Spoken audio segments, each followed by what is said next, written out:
as we speak now, at least 10 women hunger striking, of whom nearly all have been on since the 5th of February, so we're now talking about being in the 6th week of a hunger strike. We think there were over 100 people sent back to Nigeria. They've been here 12 years, 15 years, 20 years, getting sent back with absolutely nothing. There were 7 mothers with children on the flight. The mothers and the children were separated the whole way to Lagos.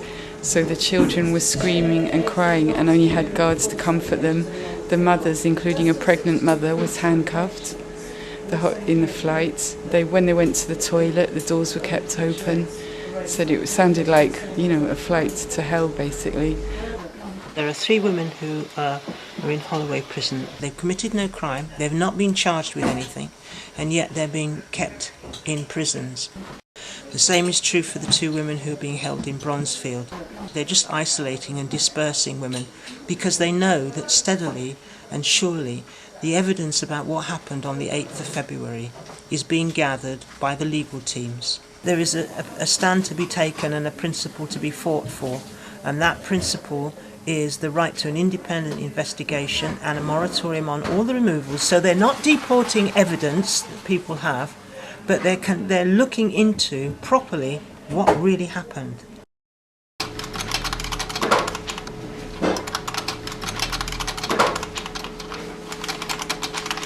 We were helping a woman who's a victim of domestic violence in Nigeria. She was raped by her father and then he arranged a marriage and she was raped by her quote husband and held prisoner for 2 years.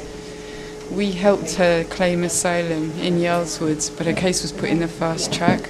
The fast track is meant to be reserved for cases that are meant to be straightforward, but somebody like that should never have been put in the fast track. She was suffering from nightmares, very ill and fragile from these horrific experiences. Basically, she didn't have a lawyer at her appeal hearing. She was completely disbelieved, as did the judge, just rubber-stamped the Home Office decision. The Home Office didn't even look at their own country information about the lack of state protection for victims of domestic violence in Nigeria, that rape in marriage is not a crime, that arranged marriage is something that exists and that women can't get protection from. But yesterday, women in Yarlswood rang us to say she'd been taken and that she was being put on the charter flight back to Nigeria last night.